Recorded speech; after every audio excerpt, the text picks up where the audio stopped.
ಶ್ರೀ ಗುರುಭ್ಯೋ ನಮಃ. ಭವಿಷ್ಯ ಮಹಾಗಣಪತಯೇ ನಮಃ. ಸಂಕಲ್ಪ ಶನೈಶ್ಚರಾಯ ನಮಃ. ಸುವರ್ಣ ವೃದ್ಧಿಂ ಕುರು ಮೇ ಗೃಹೇ ಶ್ರೀ. ಸುಧಾನ್ಯ ವೃದ್ಧಿಂ ಕುರು ಮೇ ಗೃಹೇ ಶ್ರೀ. ಕಲ್ಯಾಣ ವೃದ್ಧಿಂ ಕುರು ಮೇ ಗೃಹೇ ಶ್ರೀ. ವಿಭೂತಿ ವೃದ್ಧಿಂ ಕುರು ಮೇ ಗೃಹೇ ಶ್ರೀ. ಲಕ್ಷ್ಮೀನಾರಾಯಣಾಯ ನಮಃ. ಎಲ್ಲ ನನ್ನ ಆತ್ಮೀಯ ಸಹೃದಯಿ ಆಸ್ತಿಕ ಜ್ಯೋತಿಷ್ಯ ವೀಕ್ಷಕರಿಗೆ ಜ್ಯೋತಿಷಿ ಡಾಕ್ಟರ್ ವಿಶ್ವನಾಥ್ ಭಾಗವತ್ ಮಾಡುವಂತಹ ಹೃದಯಪೂರ್ವಕ ನಮಸ್ಕಾರಗಳು. 2026 ಮಿಥುನ ರಾಶಿಯ ವರ್ಷ ಭವಿಷ್ಯ. ಸರ್ವೇ ಸಾಮಾನ್ಯವಾಗಿ ವರ್ಷ ಭವಿಷ್ಯ ಅಂದ ತಕ್ಷಣವೇ 4 ಗ್ರಹಗಳ ಚಲನೆಯನ್ನು ಪರಿಗಣನೆಗೆ ತೆಗೆದುಕೊಳ್ಳುತ್ತೇವೆ.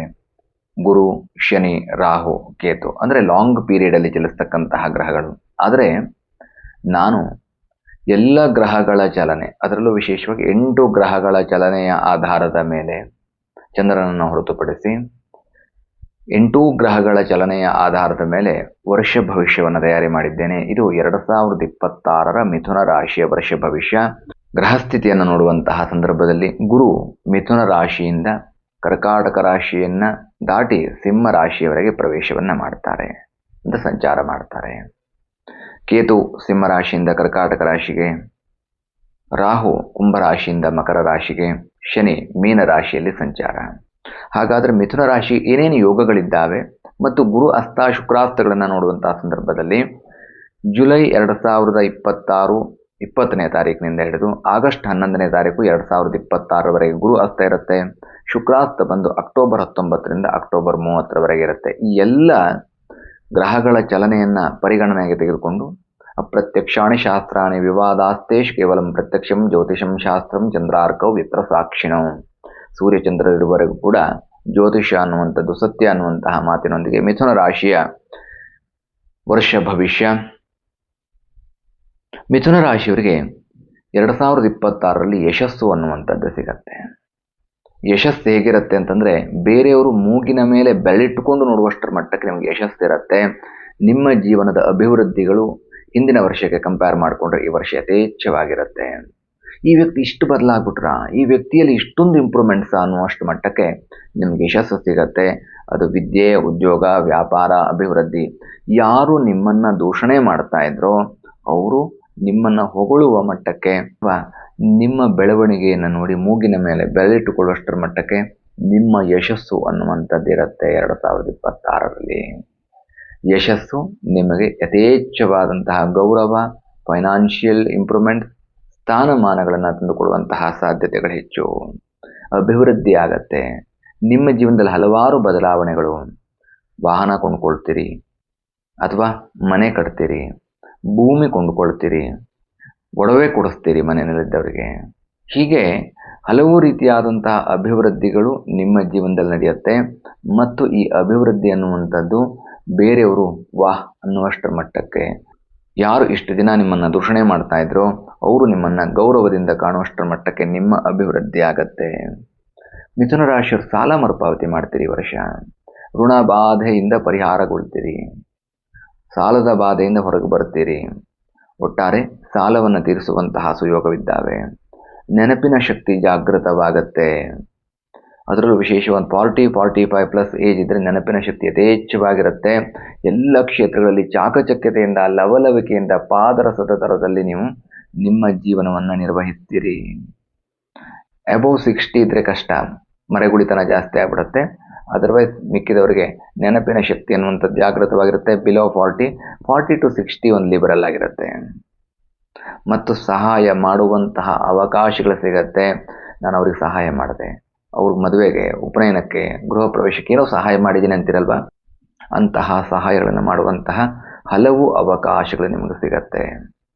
ಅದರ ಜೊತೆಗೆ ನೀವು ಏನೋ ಒಂದು ವೇಳೆ ಕಷ್ಟದಲ್ಲಿದ್ದಾಗ ನಿಮಗೆ ಸಹಾಯ ಮಾಡುವಂಥವ್ರು 108 ಜನ ಇರ್ತಾರೆ. ಮತ್ತು ಆ ಸಹಾಯವನ್ನು ನೆನಪಿನಲ್ಲಿಟ್ಕೊಂಡು ಅವರಿಗೆ ಕೃತಜ್ಞರಾಗಿರ್ತೀರಿ. ಲಾಭ ಪ್ರಾಪ್ತ ಮಾಡಿಕೊಳ್ಳುವ ಸಾಧ್ಯತೆ, ವ್ಯಾಪಾರದಲ್ಲಿ, ಉದ್ಯೋಗದಲ್ಲಿ ಲಾಭ ಆಗುತ್ತೆ. ಹೂಡಿಕೆ ಮಾಡಿದ ಕ್ಷೇತ್ರಗಳು, ಸರ್ವೇ ಸಾಮಾನ್ಯ ಯಾವಾಗಲೂ ಕೇಳ್ತಿರ್ತೀರಲ್ವ, ಶೇರ್ ಮಾರ್ಕೆಟಲ್ಲಿ ನಾನು ಹೂಡಿಕೆ ಮಾಡ್ಬೋದಾ ಅಂತ. ಈ ವರ್ಷ ನಿಮಗೆ ಲಾಭ ಆಗುತ್ತೆ, ಹೂಡಿಕೆ ಮಾಡಿ. ಬಟ್ ನಿಮ್ಮ ನಿಯಮಿತದಲ್ಲಿರಲಿ. ಗುರುಗಳು ಹೇಳಿದ್ದಾರೆ ಅನ್ನೋ ಕಾರಣಕ್ಕೋಸ್ಕರವಾಗಿ ಯಥೇಚ್ಛವಾಗಿ ನಿಮ್ಮ ಶಕ್ತಿಯನ್ನು ಮೀರಿ ಮಾಡಬಾರ್ದು. ನಿಮ್ಮ ಜಾಗರೂಕತೆ ನಿಮ್ಮಲ್ಲಿರಬೇಕು. ಬಟ್ ಲಾಭದ ಸಾಧ್ಯತೆಗಳಿದ್ದಾವೆ. ಮತ್ತು ಗೌರವ ವೃದ್ಧಿ ಆಗುತ್ತೆ. ಜೀವನ ಶೈಲಿ, ಮಾತಿನ ಶೈಲಿ, ವ್ಯವಹಾರದ ಶೈಲಿ, ಆ ಸಮಯಕ್ಕೆ ಮಾತಿಗೆ ಮುಟ್ಟುಕೊಳ್ತಕ್ಕಂತಹ ನಡವಳಿಕೆ ಏನಿದೆ ಅದು ನಿಮಗೆ ಗೌರವವನ್ನು ತಂದುಕೊಡುತ್ತೆ. ಅನುಕೂಲ ವೃದ್ಧಿಯ ಸುಯೋಗ, ಎಲ್ಲ ಅನುಕೂಲಗಳನ್ನು ಪೂರೈಸಿಕೊಡ್ತೀರಿ. ಮಕ್ಕಳಿಗೊಂದು ಜೀವನಕ್ಕೆ ದಾರಿ ಮಾಡಿದೆ, ಮಗಳಿಗೆ ಮದುವೆ ಮಾಡಿದೆ, ಮಗನಿಗೆ ಉದ್ಯೋಗ ಸಿಕ್ತು, ಅಥವಾ ಮಗನಿಗೆ ಉದ್ಯೋಗ ಅಥವಾ ವ್ಯವಹಾರ ಕೊಟ್ಟಿದ್ದೀನಿ. ಹೀಗೆ ಹಲವು ರೀತಿಯಾದಂತಹ ಅನುಕೂಲ ವೃದ್ಧಿಗಳನ್ನು ಪ್ರಾಪ್ತ ಮಾಡಿಕೊಳ್ಳುವ ವರ್ಷ ಮಿಥುನ ರಾಶಿಗೆ 2026. ಸತ್ಕಾರ್ಯವನ್ನು ಮಾಡ್ತೀರಿ, ತೀರ್ಥಕ್ಷೇತ್ರಗಳ ದರ್ಶನದ ಅವಕಾಶವಿದ್ದಾವೆ, ಹಲವಾರು ಪ್ರಯಾಣಗಳನ್ನು ಕೈಗೊಳ್ಳುತ್ತೀರಿ, ವಿದೇಶಕ್ಕೆ ಹೋಗುವ ಸಾಧ್ಯತೆಗಳಿದ್ದಾವೆ, ಒಳ್ಳೊಳ್ಳೆ ಕೆಲಸ ಕಾರ್ಯಗಳಲ್ಲಿ ನಿಮ್ಮನ್ನು ನೀವು ತೊಡಗಿಸಿಕೊಳ್ತೀರಿ. ಒಟ್ಟಾರೆ ನಿಮಗೆ ಗೌರವ ಅನ್ನುವಂಥದ್ದು ವೃದ್ಧಿ ಆಗ್ತಕ್ಕಂತಹ ಕಾಲ. ಹಾಗಾದರೆ ಕೆಟ್ಟದ್ದೇನೂ ಇಲ್ವಾ? ಇದ್ದಾವೆ.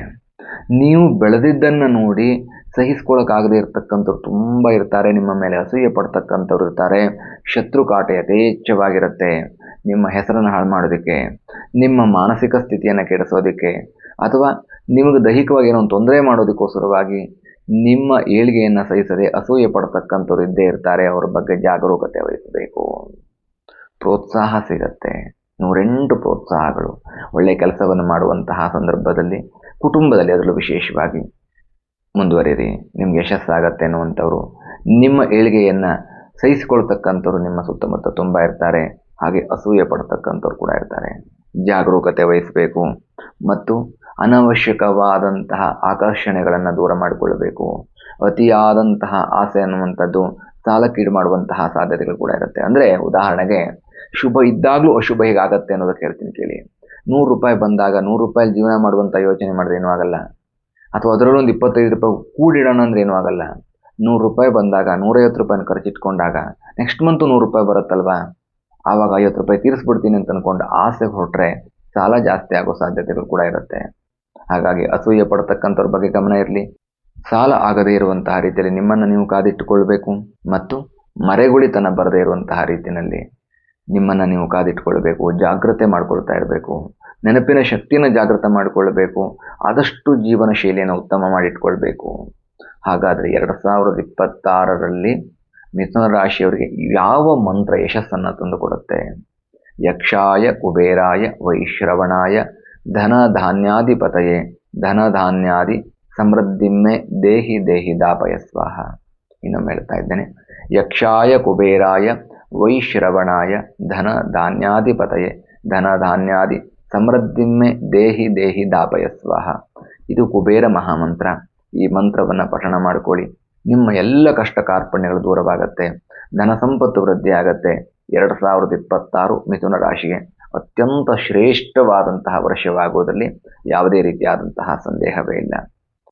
ಇದರ ಹೊರತಾಗಿಯೂ ಕೂಡ ನಿಮಗೆ ನಿಮ್ಮ ಜನ್ಮಜಾತಕ ಪರಿಶೀಲನೆ ಮಾಡಬೇಕು ಅಥವಾ ವಾಸ್ತು ಪರಿಶೀಲನೆ ಮಾಡಬೇಕು, ಜಾತಕ ಬರೆಸಬೇಕು, ಹೀಗೆ 108 ಪ್ರಶ್ನೆಗಳಿದ್ದರೆ ಕೆಳಗಡೆ ನನ್ನ ದೂರವಾಣಿ ಸಂಖ್ಯೆ ಇದೆ, ಕರೆ ಮಾಡಿ. ಪ್ರತಿನಿತ್ಯ 7:30ರಿಂದ 9 ಗಂಟೆ ರಾಷ್ಟ್ರೀಯ ವಾಹಿನಿಯಲ್ಲಿ ಸುವರ್ಣ ಸಂಕಲ್ಪ ಅಮೃತಗಳಿಗೆ ಅಂತ ಕಾರ್ಯಕ್ರಮ ಬರುತ್ತೆ. ಕಾರ್ಯಕ್ರಮದ ವೀಕ್ಷಣೆ ಮಾಡಿ. 108 ಪರಿಹಾರ ಮಾರ್ಗಗಳಿದ್ದಾವೆ.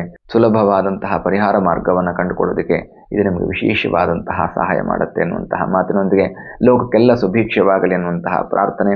ಲೋಕಾಹ ಸಮಸ್ತ ಸುಖಿನೋ ಭವಂತು, ಸಮಸ್ತ ಸನ್ಮಂಗಲಾನಿ ಭವಂತು.